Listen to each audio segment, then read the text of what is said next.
Welcome to round 4 of the Parenting Roundabout podcast for the week of February 28th. I'm Catherine Haleko, and I'm here with Terry Morrow. Hello. And Nicole Eridix.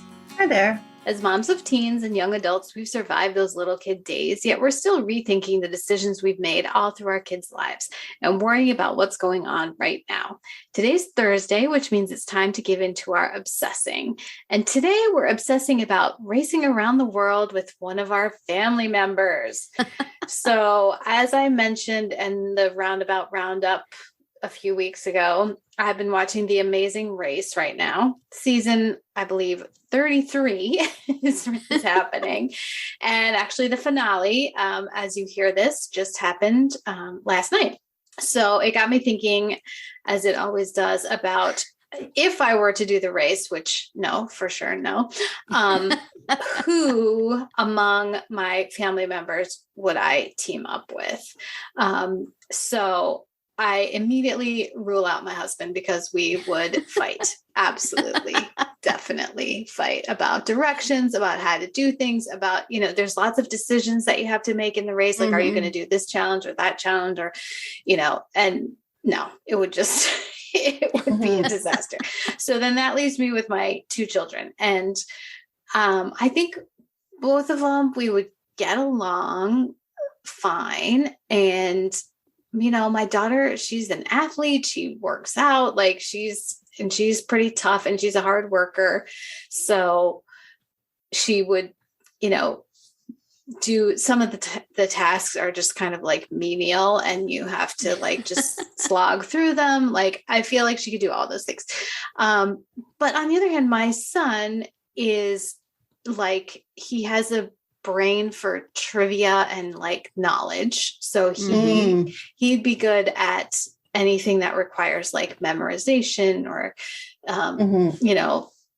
little tests of your knowledge. And also he loves this game, GeoGuessr. Have you ever heard of this game? No. So it just gives you it shows you an image of a place. Mm-hmm. And then, anywhere in the entire world. And then you have to figure out where you are. Oh, so, that's not cool. That's not really what The Amazing Race is. You do have to navigate from place to place. But where, what country you're in and stuff. But, he's really good at looking at the picture and are there any street signs? If there are buildings, what do the buildings look like? If it's landscape, what is the environment? And then figuring out where he is. Right. So I feel like that would be an asset. So, yeah. So maybe they should go without me. I don't know. Maybe the two of them together make the best team. I don't know. But Nicole, what would you do if you were to go on such a thing? I would probably take my daughter. Mm-hmm. She's an amazing problem solver. She is she just thinks of stuff that none of us could ever dream of. And when she gets really focused on something, she'll hyper focus, and that'll be she'll work on it till it's dead in the water, so to speak. Well, and on this season of the race, one of the teams is the Holderness family, that does all the videos. And Penn Holderness, he has ADHD and he talks a lot about hyperfocus and he's used it for sure in the race. So and that's one of the gifts of ADHD. Is that it can also be challenging, but the hyperfocus is really an asset in a lot of times. Yeah. So, it's been for him on the race. So no, I would definitely take her. My son and I are too similar. We're almost exactly the same person in so many ways. So we would just come up with, against a challenge and be like, forget it. I'm not going to do this. And we'd both like head over to the beach or something. I don't know. Or we'd be like, oh, this cot's too hard. I want to be in a hotel. Right. Sometimes they make you eat strange foods. Oh yeah. So. No. We'd be like, oh God, get us out of here. I just want to go home.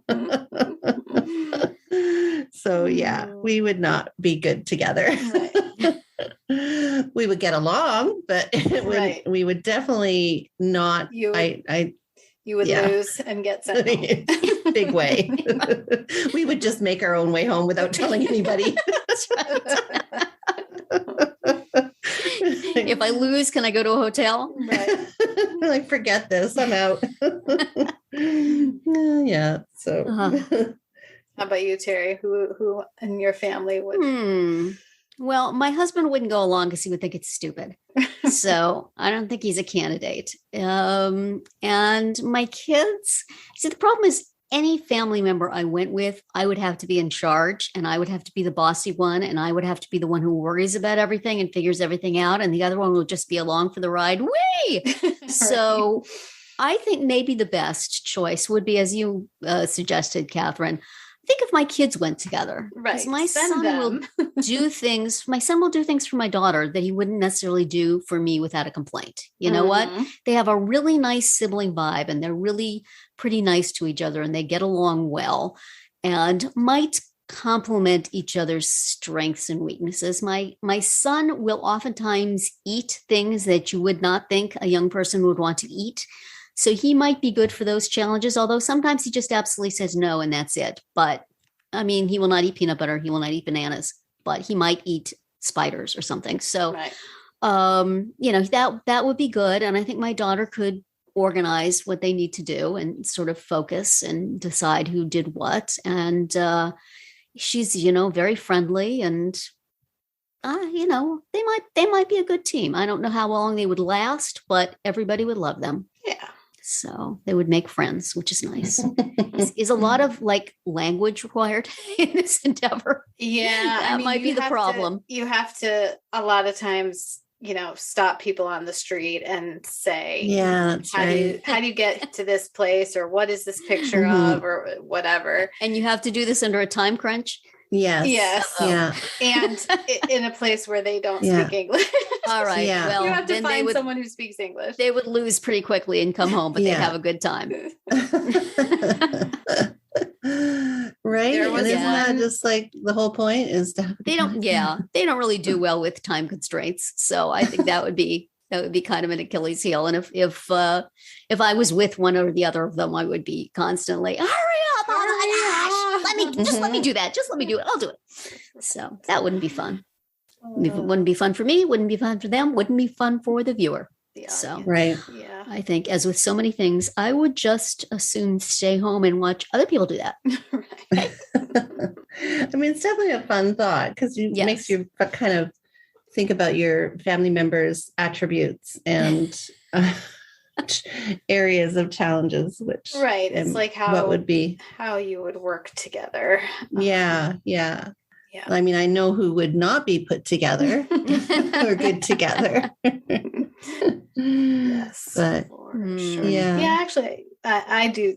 My two kids together would probably do a good job. And my husband and my daughter could probably, they would get along well enough to do it. But if my husband would go along with doing it, he and my son would be a good team, because he often could get my son to do stuff that he won't do for me. The key element here is that he doesn't do what I want him to do, but he does it as he loves. Again, see Monday's episode on cursing. So, there you go. It's too bad. It has to be teams of two, right? Mm-hmm. Couldn't be like a 3-person podcasting team. Oh my gosh. No. Can you imagine? Well, see, you guys could go, and then I would sit home. My job would be to worry. I would worry about everything you were doing. I would think through 5 or 6 times, and then you could call me and say, okay, what should we do? And I would say, well, I've worried about every possible option, and it seems like this one is the best. And Catherine can do all the walking and running because she's a walker. Nicole, you can drive because Sarah's driving usually too. I'll take over the driving. You can do the walking. You have to be able to drive a stick shift. I can do that. there you go. See? I'm a pro at stick shift. All right. You do have the skills. There you go. Think We're how an much awesome publicity team. you get for our podcast if you guys went on these. Right. my Well, gosh. stay tuned, listeners. You never know. Mhm. Well, you probably do, but still. Yeah. I was going to say, we're full of surprises around here. Come on. Learn something new every day about each other. And that's it for today's Round 4. Tune in tomorrow when we'll share our roundabout of things that we've been enjoying lately that we think deserve a shout out. Find all our episodes at parentingroundabout.com and talk back in the comments there, on our Facebook page, or on Twitter, where you'll find us at Roundabout Chat.